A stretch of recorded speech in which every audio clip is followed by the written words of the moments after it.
Hello दोस्तों, रोज़ की तरह आनंद लेखनी ब्लॉग में आपका हार्दिक स्वागत है। मैं ठीक हूँ, आप भी ठीक होंगे।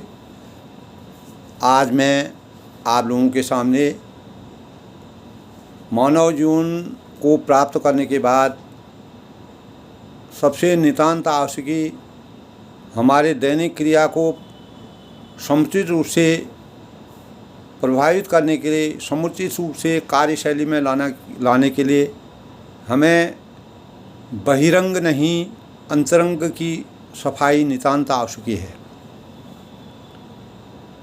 इस प्रकार की प्रेरणा दोस्तों हमको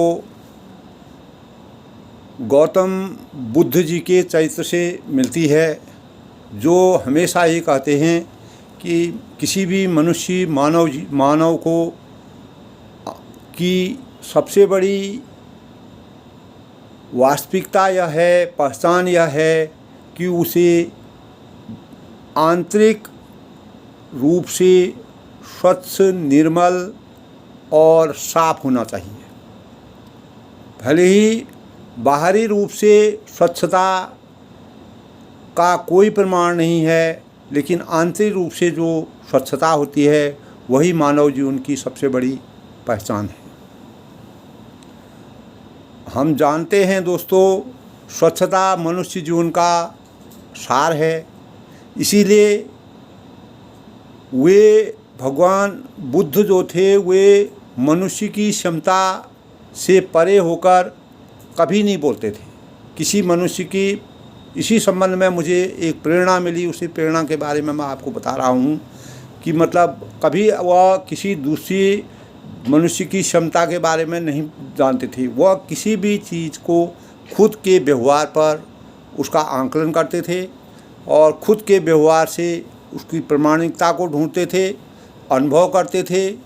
इस प्रकार उनको तथागत कहा गया है, यानी जो जैसा आया वैसा ही चला गया, यानी वह जो जैसा आया था वैसा ही चला गया, इसलिए उनको तथागत कहा जाता है। इसका शाब्दिक अर्थ है एक प्रबुद्ध व्यक्ति, यानी एक प्रबुद्ध आत्मा। तो लोगों ने उनको तथागत की संज्ञा दी कि उनके अंदर एक ऐसी शक्ति है, एक प्रबुद्ध बुद्धिमान और अपने अंतर्गत किन्हीं भावों को स्पष्ट करके उसको मानव जीवन में लागू करना, उनका सबसे मानव जीवन को प्रेरित करना, प्रेरणा देना उनका सबसे बड़ा लक्ष्य था। इसीलिए उन्होंने एक बार अनेक भिक्षु थे, भिक्षुओं को स्वच्छ रहो, साफ सुथरे रहो, इस प्रकार के प्रवचन उन्होंने कहे।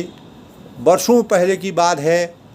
तो बुद्ध जी ने जेतवन में भिक्षु संघ को, जेतवन एक जगह का नाम है, अपने भिक्षु संघ को यह उपदेश दिया था। अनेकों भिक्षुओं ने उनके इन वचनों को, यानी क्यों ऐसा कहा कि मतलब हमें स्वच्छ रहना चाहिए, साफ रहना चाहिए, जबकि हम साफ सुथरे रहते हैं, लेकिन उनका उद्देश्य कहने का क्या था, सब लोगों के मस्तिष्क में ये बात असमंजस कर गई कि आखिर ऐसा क्यों कहा। इन वचनों के साथ उन्होंने सुना, लेकिन एक साथ सुनने पर भी उन सब के समझने का, जब उन्होंने साफ सफाई के बारे में बोला कि हमें अंतरंग से साफ होना चाहिए, कैसे साफ होना चाहिए, बहिरंग से कैसे साफ होना चाहिए, अंतरंग की सफाई का क्या उद्देश्य है, बहिरंग की सफाई, तो उन्होंने इस बात को तब किसी ने समझा कि भगवान ने कहीं न कहीं हमारे अंदर गंदगी देखी होगी। किसी भिक्षु ने अपने शरीर को मैला कुचैला देखा होगा, किसी भिक्षु के शरीर को मैला कुचैला देखा होगा, गंदा देखा होगा, इसीलिए उन्हें स्वच्छता की बात समझाई है। अब सबके दिमाग में अलग अलग, अगर कोई भी व्यक्ति कोई बात कहता है, अपने गुरु कोई बात कहते हैं, तो उसको लोगों के मन में शंका हो जाती है, कहीं मेरे बारे में तो नहीं कहा, तो सब लोगों के दिमाग में शंका होने लगी। किसी ने सोचा कि भगवान अपने प्रवचन में नियमित रूप से कुछ अच्छी बातें बताते हैं और यह भी उनके इसी उपक्रम का एक हिस्सा है। भिक्षुओं में जितने भी भिक्षु थे, उसमें भिक्षु लोग होते थे, बौद्ध भिक्षु कहलाते थे, और कई ऐसे थे उनके जो भी चेले थे, जो उनके शिष्य थे, वे सब भिक्षु के नाम से पुकारे जाते हैं, जिन्होंने तथागत यानी बुद्ध जी की बातों को सुनकर सोचने की आवश्यकता ही नहीं समझी। किसी ने तो सोचने की आवश्यकता नहीं, इन्होंने क्यों कहा, और वे पहले की भांति अपने नियमित कार्यों में लगे रहे, यानी अपने जो नियमित उनका दैनिक कार्य था उसमें लगे रहे। लेकिन परंतु दो भिक्षु ऐसे थे जिनका समूचा जीवन अपने शास्त्र, जो कि शास्त्र उनको जो प्रवचन उनको दिया जाता था कि बातों को सुनकर आमूलचूल परिवर्तन करने की, यानी विशेष परिवर्तन करने की उन्हें अपने दिमाग में सोचा। और हालांकि इसमें एक का बदलाव सभी को साफ साफ नज़र आया। एक ने जो बदलाव किया वह सबको सामने आने लगा, दूसरे के बदलाव से सभी अनजान रहे। तो उनकी ओर किसी ने थोड़ा सा भी ध्यान देने की कोशिश नहीं की, यानी दो लोगों ने इस बात को समझा और किसी ने उनकी बातों को ध्यान नहीं दिया, बल्कि वह पहले से ज़्यादा अपने साथी जो भिक्षु के लिए अनजान होते गए। धीरे धीरे वह भिक्षु संघ के सदस्य उनका नाम भी भूलने लगे, और इससे भिक्षु संघ के सदस्य उनका नाम तक भूलने लगे। इसके ठीक विपरीत पहले भिक्षु का नाम सभी की जिह्वा पर आ गया, यानी सब और उनके नाम की चर्चा होने लगी। दोनों भिक्षु जो थे उनके नाम की चर्चा होने लगी। भिक्षु एक समंजनी सबकी चर्चा का विषय बन गया। एक भिक्षु था जिसका नाम समंजनी था, सबकी चर्चा, सबके आपस में चर्चा करते थे कि ये ऐसा करता है, ऐसा करता है। तो स्वच्छता उनकी एक प्रकार की समझ बन गई, दैनिक कार्यों में बन गई, और उनके अंदर एक धुंध चढ़ गई कि मुझे स्वच्छता में कहीं भी पीछे नहीं रहना है। सफाई का उन्हें एक प्रकार से पागलपन जैसे सवार हो जाता है। आदमी अगर किसी चीज़ का लक्ष्य बना लेता है कि मुझे ऐसा करना चाहिए, तो साफ सुथरे रहने की उन्हें धुन जैसी पकड़ गई। तो 24 आवर्स में वह बस अपने हाथ में झाड़ू लेते थे, इधर उधर घूमते थे, साफ सफाई करते थे। ऐसा क्यों कहा? क्योंकि कोई शिष्य ऐसा होता है जो गुरु के बातों को, प्रमाणों को सत्य करना चाहता है और उसका लगातार मनन करने लगता है, उसको अपना लक्ष्य बनाना चाहता है। ऐसा क्यों कहा? और अपने को पाक साफ सिद्ध करना चाहता है। इस प्रकार उन्होंने कचरा और सफाई वगैरह जहाँ भी गंदगी पड़ी रहती थी उस पर अपना विशेष ध्यान दिया। तो जैसे जैसे किसी तरह झाड़ू उनके हाथों से छूटी ही नहीं, वे लगातार सफाई करते थे, कपड़ा धोते थे, समय समय पर नहाते थे और कहीं भी बैठ जाते थे। और एक भिक्षु उसमें अन्य भिक्षु उनकी इस आदत पर हंसने लगा, उनका मजाक बनाने लगा। होता है अगर कोई आदमी किसी चीज़ की लगातार उसको लगातार करता रहता है तो दूसरे व्यक्ति उस पर हंसना शुरू करते हैं। तो तब उनका मजाक बनाएगा, पर जो समंजनी नाम का भिक्षु था, जो उस बातों को सफाई के ऊपर ध्यान दे रहा था, उन पर कोई असर नहीं पड़ा। वह कोई हंसे, कोई रोए, कोई कुछ करे, कोई मजाक करे, उनका उस पर कोई असर नहीं पड़ा। वह हर हमेशा बस अपनी धुन में जुटे रहते थे। संघ के एक भिक्षु ने उनका नाम भदंत झाड़ू स्थवी रख दिया। तो ये कहानी दोस्तों मैंने एक प्रेरणा के रूप में पढ़ी है। तो उनका नाम उन्होंने इस प्रकार से भदंत झाड़ू स्थवी रख दिया। उनको लेकर सभी ने अनेकों प्रकार की उक्तियाँ शुरू कर दी, व्यंग करने लगे, उनका मजाक उड़ाने लगा, उपहास करने लगे और तमाम प्रकार की बातें उनको सुननी पड़ी। समंजनी सभी से बेअसर रही, उनके ऊपर कोई असर नहीं पड़ा। वह केवल गुरु ने ऐसा क्यों कहा, वह बात उनके दिमाग के अंदर घर कर गई। तो उन पर उनकी व्यंग की किसी भी तरह से कोई भी असर नहीं पड़ा। तभी सब लोग देखकर सब भिक्षु एक नया तरीका उन्होंने नया तरीका खोज निकाला और वे उनसे अपने कक्ष में जो भी कक्ष आए वस्त्रों की सफाई कराने लगे। सब लोग उनसे अपने वस्त्रों की सफाई करने लगे। सारे दिन वह उन्हें व्यंग्यपूर्वक ढंग से पुकारते थे, कहते थे अरे तू इधर आ, ये कर सो कर, और भदंत झाड़ू स्थविर उसका नाम रख दिया उन्होंने। तनिक मेरे कक्ष की सफाई कर दो, कभी मेरे कोई कहता था मेरे कमरे की सफाई करो, कोई कहता था मेरे कपड़े धो दो, कोई कहता था कुछ करो, तो तब कोई कहता है मेरे कपड़े धो लो। तो समंजनी जो था बड़े ही निर्विकार किसी बिना मना किए भावों से अपने साथियों को सारे काम कर देते थे। जो भी साथी जो करता था कहता था वह कार्य कर देते थे। किसी के भी कटु व्यवहार पर उन्हें कोई क्षोभ अथवा रोष नहीं प्रकट होता था। वह अपने भावों में गुरु की सेवा में गुरु के अनुसार चलने की प्रेरणा उनको मिली, और उसी को उतने भिक्षु थे उसमें उनके अंदर एक भाव आया, एक जागृति आई, एक प्रेरणा आई कि ऐसा आखिर क्यों कहा। दोस्तों, अपनी इस दिनचर्या के साथ जीते हुए उन्हें लगभग 10 साल हो गए थे। 10 साल तक वह इसी प्रकार का जीवन जीते गए। तो हाथों में जैसे झाड़ू लेना, मन में सफाई की धुन थी, बस वही उनके जीवन का एक पर्याय बन गया। और सबकी नज़रों में उपेक्षित और ओझल से होने लगे। सब लोग उपेक्षा करने लगे। भिक्षु रेवत भी पिछले 10 वर्षों से अपनी धुन में लगे थे। सफाई उनका भी ध्येय था, पर बाहरी नहीं, आंतरिक। उनमें एक भिक्षु थे जिनका नाम रेवत था। वह क्या करते थे, बाहरी रूप से अपने सफाई का वृत्तांत नहीं करते थे, अंदर से वह कैसे साफ हों उसके बारे में सोचा करते कि हमको अंदर से कैसे साफ होना चाहिए। सब उनका भी ध्येय सफाई था, लेकिन एक तो बाहर से सफाई के भी संबंधित जो था वो बाहर से सफाई ज़्यादा चाहता था, लेकिन जो दूसरे थे वे जो है अंदर से सफाई, रेवत जो थे वो अंदर से सफाई करने का उनके दिमाग के अंदर धुन चढ़ी।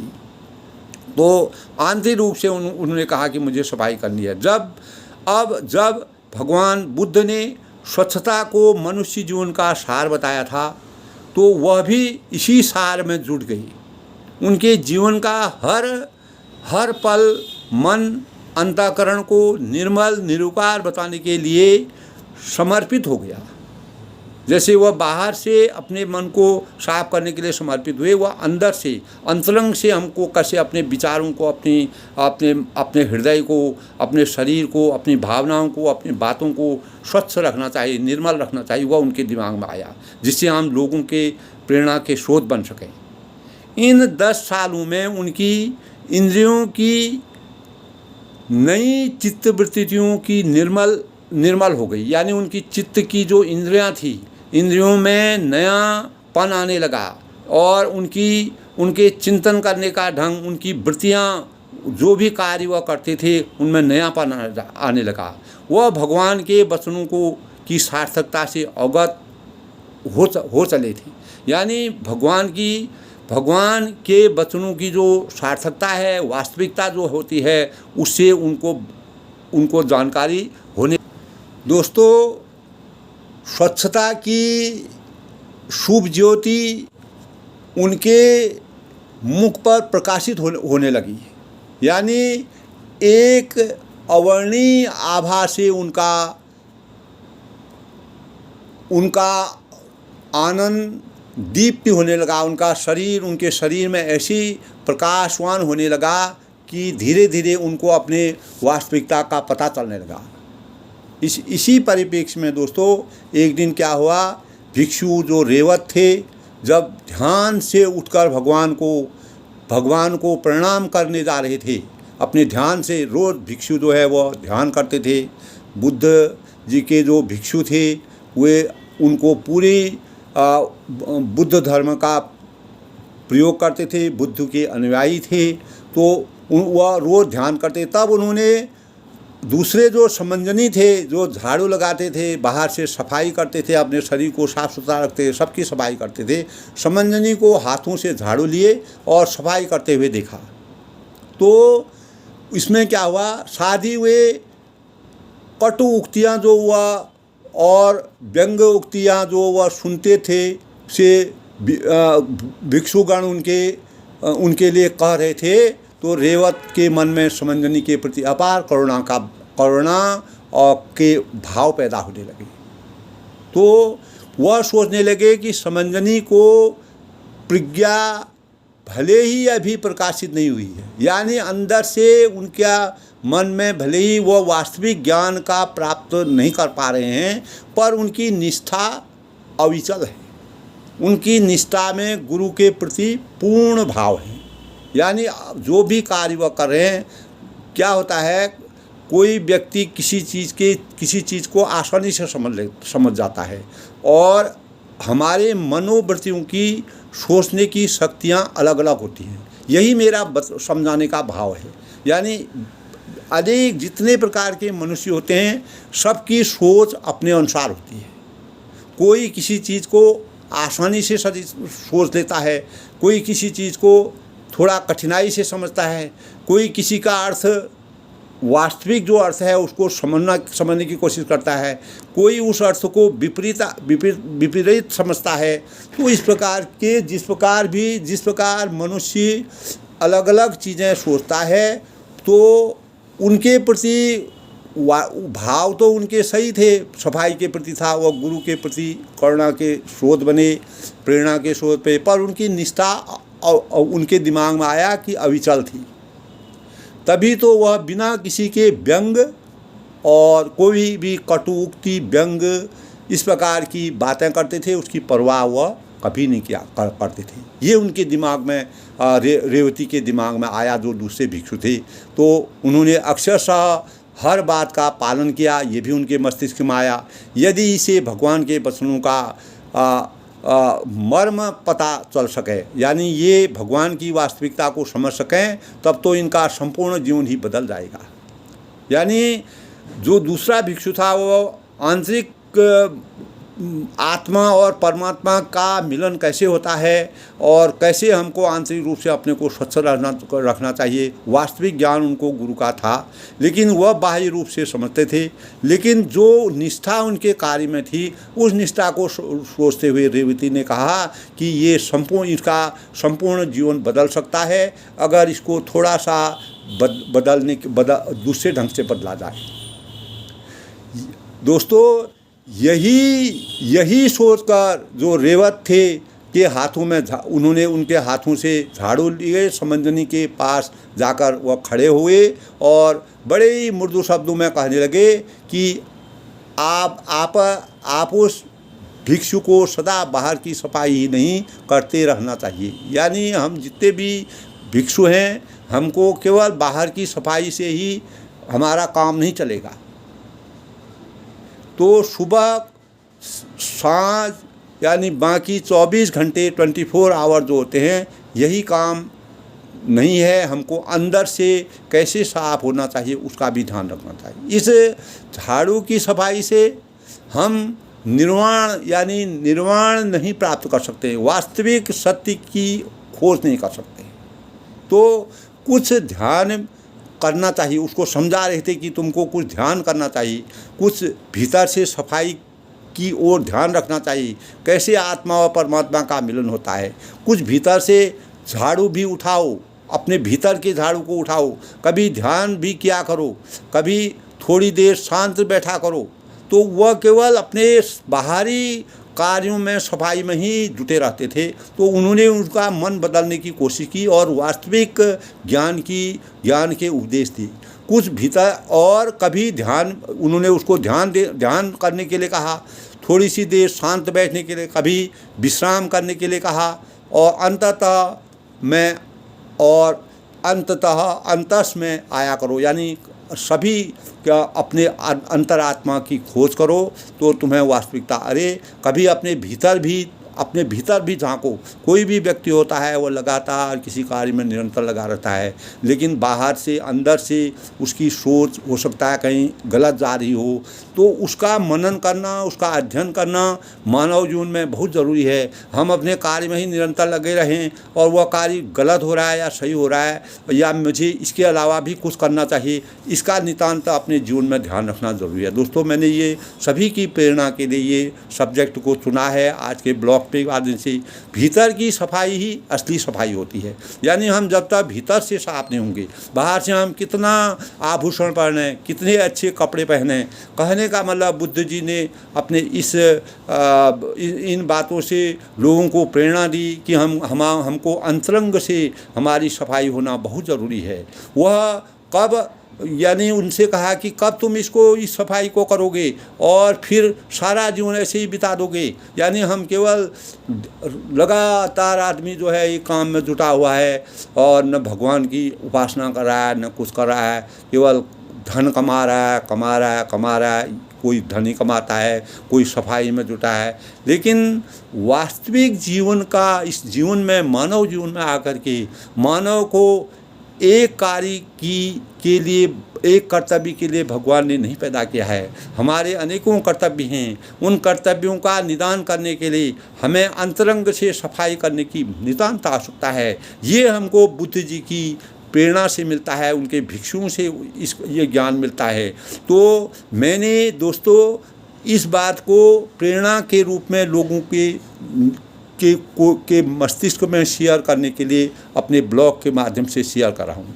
तो रेवत अंतरंग से साफ अपने को चाहता था, हमारे विचार बदलें, हमारे भाव बदलें, हमको अपने कार्यों में परिवर्तन करना चाहिए। रेवत की बातें हृदय से निकली थी, यानी हृदय से अगर कोई बात निकलती है तो उसमें सत्यता होती है, उसमें कटुता नहीं होती है, उसमें सत्य होता है। चाहे वह गलत भी हो लेकिन उसमें सत्यता होगी। हृदय से निकली हुई बातें हृदय में चोट करती हैं। और इन 10 सालों के बाद समंजनी के हृदय में चोट लगी। तब उन्होंने कहा, यार मैं लगातार सफाई करता रहा, बाहर की सफाई करता, कपड़े सफाई हुई, लोगों की सफाई करते रहा, इसी में मेरा पूरा जीवन बीत गया। उसे तभी उनको जब कोई गुरु मिलता है, कोई छोटे से छोटे व्यक्ति को भी अपने जीवन में प्रेरणा का स्रोत बन सकता है। तो वही जो समंजनी के लिए जो रेवत थे, वह एक प्रकार से भगवान के रूप में उनको बोध हुआ, भगवान के रूप में अवतरित हुए और उनको बोध प्राप्त हुआ। तो तब उनके होश खुला। तो क्या होता है, जब आदमी एक अपने कार्य में ही लगा रहता है, एक ही कार्य में धुन लगा रहता है, तो हम अंतरंग से साफ नहीं हो सकते। हम क्या करें, गलत करें, सही करें, उसका हमको वास्तविक ज्ञान नहीं होता है। तो तब वह अचानक, होश में, तब उनके होश खुली, उनका दिमाग खुला, उनके मस्तिष्क के इंद्रियां खुली और उनमें वास्तविक जागृति हुई। इतने वर्षों बाद उसे भी हास्यास्पद लगा कि मैं क्या कर रहा हूँ, अपने ऊपर ही हंसने लगे वो। अचानक जैसे नींद टूटी, तो नींद से उठ कर के आँखों की बल पर वह गिरे और नींद में ही वह ये सब कुछ देख रहे हैं, समझ रहे हैं, सोच रहे हैं। यानी बाहर नहीं, जैसे भीतर की आंखें अचानक खुल गई हूँ। तब वह नींद से उठे, तो नींद में सोए थे तो अपने मस्तिष्क में इस बात को सोच रहे हैं। तब उन्होंने अपने मन में सोचा कि मतलब अचानक उनकी नींद खुल गई और वह सुबह कोई रात का सोया हुआ जागे और सारे सपने खो जाए। यानी मनुष्य को जब आदमी निद्रावस्था में होता है तो तभी वह, अगर वास्तविक कोई चीज़ उनके सामने घटती है, नींद में अनेकों चीज़ें होती है। जब हमारी इंद्रियां सोई रहती हैं, इंद्रियां नहीं सोती हैं, वह कार्य करती हैं, लेकिन मन, हमारा जो शरीर है वो अचेतन रहता है। तो उस अचेतन अवस्था में भी हम कुछ न कुछ अपने मन में सोचते रहते हैं। वही भाव हमारे दिमाग में स्वप्नों के रूप में साकार होते हैं। वही सपने कभी हमारे जीवन को साकार बना देते हैं। तो उनको ध्यान आया। तो अगले दिन जब वह उठे दोस्तों, तो उन्हें झाड़ू न लगाने देखकर जब वह उनके दिमाग में असली ज्ञान आ गया कि मुझे ये सब नहीं करना चाहिए, मुझे अंदर से साफ होना है, बाहर से झाड़ू लगा के मुझे कोई फ़ायदा नहीं होगा। ये तो एक परिश्रम है, श्रम करते रहना चाहिए, लेकिन अंदर से हम जब तक ज्ञान प्राप्त नहीं होगा तब तक ये झाड़ू लगाने का कोई फ़ायदा नहीं। तो अन्य भिक्षु परेशान हो गए कि आज ये झाड़ू क्यों नहीं लगा रहे, उन्होंने छोड़ दिया झाड़ू लगाना। और उस प्रकार की किसी को समझ में ही नहीं आ रहा था कि समंजनी झाड़ू क्यों नहीं लगा रहे हैं। और थोड़ी बहुत देर तक तो सभी के कारणों की खोज की, पर ज़्यादा देर तक उनसे शांत नहीं रहा गया। पहले वह सबकी बातें सुनते रहे तो ज़्यादा देर तक उनसे शांत नहीं रहा गया। तब वे सब उनके पास पहुंच गए और सब लोग उनके पास गए और कहने लगे। उन्होंने अपने वाक्यों में कहा, अपने शब्दों में कहा, समंजनी स्थविर, आज आपके हाथों में झाड़ू कहाँ गई? तब सभी ने कहा कि आज आपके हाथों में झाड़ू है वो कहाँ गई? अचानक आपके स्वभाव में यह परिवर्तन कैसे हुआ कि आपने झाड़ू छोड़ दिया? आपने 10 साल से आप लगातार किसी कार्य को कर रहे थे, वो कार्य आपने छोड़ दिया, इसका क्या कारण है? आप होश में तो हैं, यानी आप सही है, आपकी तबीयत ठीक है। तो इस प्रकार हम भी अगर कोई आदमी कोई काम करता है, एकदम अपने काम से वह विचलित हो जाता है, उस काम को करना छोड़ देता है, तो हम उसके बारे में भी पूछते हैं कि क्या कारण है कि आप ये नहीं कर रहे हैं। तो कहीं उन्होंने सोचा कि किसी ने कहा कि आप बीमार तो नहीं हैं, आपके इस तरह बैठे रहने से कि जगह जगह आपका कितना कूड़ा इकट्ठा हो गया है। वो तो पूरी सफाई करते थे और जितने सारे मकड़ी के जाले थे, जो जाले लगे रहते हैं, एक साधारण सी बात है। तो ये सब बातें हमारे घरों में आए दिन होती रहती है। कोई दैनिक कार्य की चीज़ें हैं, वो भी ज़रूरी है, लेकिन वास्तविक ज्ञान अंतरंग से सफाई होना बहुत ज़रूरी है। भिक्षुओं के इस व्यंग्यपूर्ण वचनों को सुनकर समंजनी खिलखिलाकर हंस पड़े। तब वह हंसने लगे कि और बोले, अरे साथियों, सोते समय मैं ऐसा करता था, लेकिन अब मैं जाग गया। जब मैं सोया रहता था, तब मैं, यानी जो भी मैं झाड़ू सफाई उगर करता था, ये मेरी सोने की अनुभूति है। यानी सोया हुआ आदमी ही इस प्रकार के कार्य कर सकता है। यानी अब मैं जाग गया हूँ, मैं स्वप्नों के संसार में सोया था, अब मैं जाग गया हूँ, और लेकिन मैं अब जाग गया हूँ, मेरा प्रमाद छंट गया है। जो मेरे दिमाग में एक धुन थी, जो लगन थी, जो बात मैं कर रहा था, वह मेरा, यानी मैं सोचता था कि मैं बाहर से जो सफाई कर रहा हूँ ये मेरा प्रमाद है, तो ये मेरा अप्रमाद अब मुझमें उदय हो गया है। यानी अब मेरे में वास्तविक ज्ञान की प्राप्ति हो गई है, कुछ न कुछ मुझे वास्तव में प्राप्त हो गया। मुझे यह बात समझ में आ गई कि बाहर की सफाई सुबह सांझ करना ही काफ़ी है। यानी दिन भर 24 आवर्स हमको बाहर की सफाई करना ही नितांत आवश्यक नहीं है। केवल हमको अपने दैनिक क्रिया में, दैनिक कार्यों में सुबह शाम सफाई करना ही ज़रूरी है। उसके अलावा शेष समय हमको भीतर की सफाई करनी चाहिए, जिससे हमारा आत्मज्ञान खुलेगा, हमें वास्तविक ज्ञान की प्राप्ति होगी। ऐसा कहकर समंजनी फिर से ध्यान में, तब उनके अंदर वास्तविक ज्ञान की प्राप्ति हुई और वह अपने ध्यान में लीन हो गई। तब सबकी समझ में आ गया कि ये वास्तविक ज्ञान इनको मिल गया है। इसीलिए एक दोस्तों कहा है, बुद्ध जी ने अंदर से इंसान की सफाई को सबसे प्रमुख माना है। इसीलिए उन्होंने अनेकों भिक्षुओं को इस प्रकार की शिक्षा दी और अपने जीवन को भी उस ओर लगाया, जिससे वे आज लोगों के लिए प्रेरणा के स्रोत हैं। और उन्होंने सब कुछ त्याग कर, अपना राजपाट त्याग कर मानव जीवन के कल्याण के लिए अपने को समर्पित कर दिया। आश्चर्यचकित तब दोस्तों वह जो अन्य भिक्षु थे वह आश्चर्यचकित हो गए कि यह बात जाकर भगवान बुद्ध को बताई। उन्होंने इस बात को जो है उनको बताया, बुद्ध जी को बताया। तब बुद्ध जी ने मुस्कुराते हुए कहा कि हाँ भिक्षु, पहले मेरा वह पुत्र प्रमाद के समय ऐसा करता था। यानी उसको घमंड था कि मैं साफ़ सफाई करता हूँ, मैं साफ रहता हूँ, तो वह उसका प्रमाद था। साफ़ सफाई क्या है, बाहर की सफाई करता था, लेकिन अंदर से वह साफ नहीं था, अंदर से साफ होने की कोशिश नहीं करता था। अब उसका वह प्रमाद खत्म हो गया है, उसको ज्ञान प्राप्त हो गया है। ज्ञान प्राप्त होने से उसको आत्मज्ञान की प्राप्ति हो गई है। अब वह जाग गया है, उसके अंदर आत्मचेतन आ गया है। अब वह प्रमाद से छूटकर अपने व्यर्थ के विक्षिप्त व्यवहार से मुक्त हो गया है। व्यवहार विक्षिप्त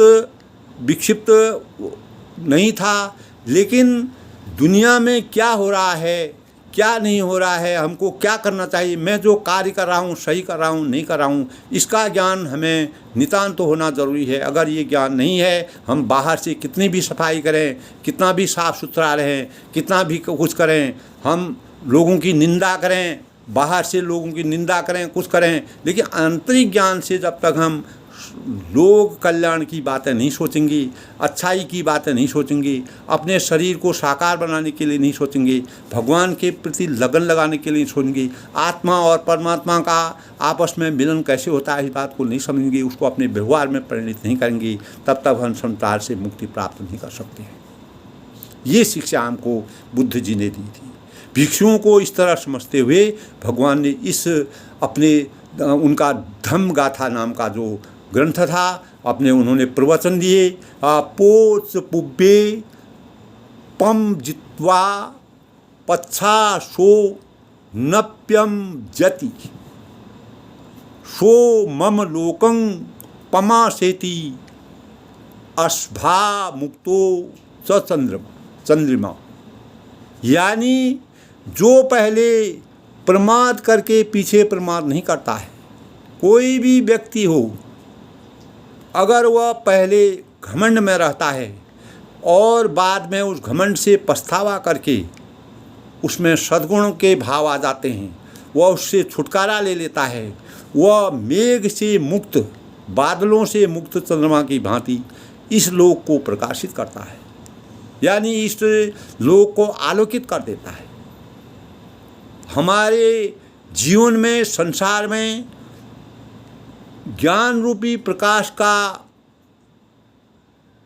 प्रभाव प्रभावित करता है, ज्ञान रूपी प्रकाश को आच्छादित करता है। ये बात भगवान बुद्ध ने उन लोगों से कहा कि वह जो है अब वास्तविक ज्ञान प्राप्त कर चुका है। तो उनकी शिक्षा हमको यही मिलती है, हमको बाहर से नहीं अंतरंग से सफाई होने का हो। अगर हमारे अंदर ये अंतरंग से हम साफ होंगे तो हम जो चंद्रमा के अंदर जो मेघ लगे रहते हैं, बादल लगे रहते हैं, उन बादलों में से जैसे चंद्रमा को छुटकारा मिलता है, उसी प्रकार व्यक्ति विशेष को भी इस प्रकार की मुक्ति प्राप्त हो जाती है और वह आत्मा और परमात्मा का मिलन हो जाता है, वास्तविक ज्ञान की प्राप्ति हो जाती है और वह मोक्ष को प्राप्त हो जाता है। ये हमारे मनुष्य जीवन का सबसे बड़ा गुण है। भगवान की इस जो भगवान बुद्ध ने इस प्रकार की आलोक्ति यानी अपने धर्म के नियमों के अनुसार भिक्षुओं को शीघ्र ही समंजनी के जीवन को स्पष्ट होने सबके दिमाग में उनका जीवन स्पष्ट होने लगा कि वास्तव में समंजनी जो है वह तब उनके जीवन में, समंजनी के जीवन में ये बातें साफ होने लगी कि वास्तव में मैं बाहर की जो सफाई करता था वह मेरा वास्तविक सफाई नहीं थी। अपने आंतरिक जीवन की सफाई में जुटे समंजनी को निर्मल चेतना का समावेश हुआ। सचमुच ही बादलों से मुक्त चंद्रमा की भांति समूचे भिक्षु जो संघ था, भिक्षु का जो ग्रुप था को प्रकाशित करने लगी और उससे उनके अंदर ज्ञान की धारा बहने लगी, ज्ञान की लहर बहने लगी और सब में आत्मचिंतन के भाव पैदा हो गई। तो इसी प्रकार दोस्तों, इस ब्लॉग के माध्यम से मैंने सबको यही बात समझाने की कोशिश की है। हमको अपने जीवन में बाहर से अगर हम कितनी भी सफाई करें, कितना भी लोगों का परोपकार करें, कितना भी हम साफ सुथरे रहें, बाहरी आवरण, बाहरी दिखावा मानव जीवन के लिए शत्रु के समान है। जिस प्रकार शत्रु अपने लिए काम करता है उसी प्रकार वह कार्य है। अंतर मन से आत्मा और परमात्मा के विचार को संज्ञान में लाते हुए कार्य करने की विधि की वास्तविकता ही मानव जीवन की सबसे बड़ी प्रेरणा है। दोस्तों, इसी परिप्रेक्ष्य में आपको बताता हूँ, एक पिता के 2 लड़के थे। एक पिता थे, उनके 2 लड़के थे। दोनों की समझ परख के लिए पिता ने 10-10 रुपये दिए और कहा उनकी ऐसी वस्तु खरीद पर लाओ, तुम इसकी ऐसी वस्तु खरीद कर लाओ जो फर्श से छत तक जा सके, यानी फर्श है, फर्श से छत तक जा सके। तो 10-10 रुपये दोनों लड़के, उन्होंने उसकी परीक्षा ली। एक लड़का सड़ा हुआ भूसा खरीद के लाया। भूसा जानते हो, जो जानवरों को खिलाया जाता है, लेकिन वो सड़ा हुआ लाया। और दूसरा एक बढ़िया लालटेन लाया। लालटेन जो पहले ज़माने में प्रकाश करने के लिए जलाया जाता है, बत्ती होती ही उसको जलाया जाता था, तो लालटेन होती। अब तो लालटेन मिलती भी नहीं है, लेकिन उस समय वो लालटेन होती थी, तो लालटेन को लाया दूसरा लड़का। लालटेन की रोशनी से घर जगमगा गया, स्वाभाविक है, वो लालटेन लाया। तो इसी प्रकार जो रेवती और दोनों वह समंजनी जो दोस्त थे, उन्हीं पर आधारित इस बात की संरचना की है। तो दूसरा लड़का लालटेन की रोशनी से घर जो है जगमगा उठा और सड़े भूसे को बाहर फिकवाने के लिए उल्टा दाम खर्च करना पड़ा। यानी सड़ा भूसा था, उसको अगर हम बाहर फेंकते हैं, कोई भी चीज़ अगर हम गलत लाते हैं तो उसको बाहर फेंकना होता है, तो बाहर फेंकने के लिए वैसे ही हम नहीं फेंक देंगे, तो उसके लिए भी हमको दाम चुकाने पड़ेंगे कि इसको भैया तुम ले जा दो। तो कोई आदमी जब कुछ धोगे उसको तब वह ले जाएगा गंदगी को दूर करने के लिए। तो उल्टा उनको पैसा खर्च करना पड़ेगा। तो ईश्वर की दी हुई, तो इसका तात्पर्य यही है दोस्तों, परमात्मा के द्वारा दी हुई जीवन संपदा के बदले में हम क्या खरीदते हैं। हमको भगवान ने ये शरीर दे रखा है, इस शरीर में हम क्या चीज़ प्राप्त करते हैं, कौन सा ज्ञान प्राप्त करते हैं, यह स्वयं ही बुद्धिमानी और मूर्खता पर निर्भर है।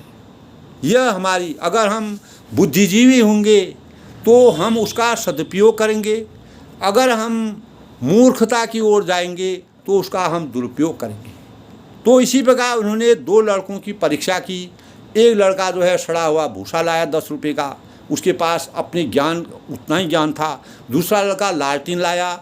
उस समय के परिप्रेक्ष्य में, आज से हज़ारों साल पहले, क्या मतलब पहले हमारे समय में भी लालटेन चलती थी, अभी भी लालटेन कहीं कहीं चलती है गाँव में, तो वो लालटेन लाया।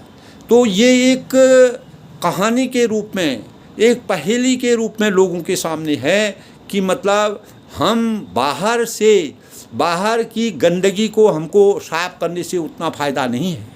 वो बाहर की गंदगी लाया तो, और वो लालटेन लाया जिससे पूरा घर के अंदर हम प्रवेश करते हैं। तो ये आंतरिक हृदय है, यानी हृदय रूपी लालटेन को वो लाया।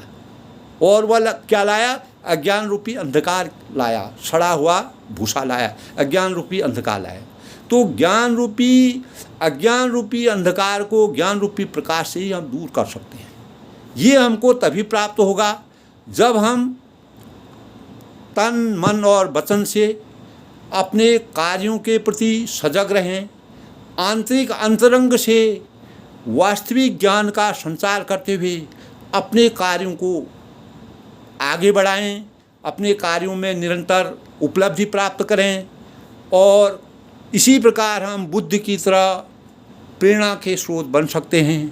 दोस्तों, आज के ब्लॉग के माध्यम से मैंने मानव जीवन में अंतरंग और बहिरंग के बीच की खाई में क्या क्या अंतर होता है, 2 लोगों के, बुद्ध जी के 2 भिक्षुओं के रूप में सबको उसके बारे में बताया, उस पहेली के बारे में बताया।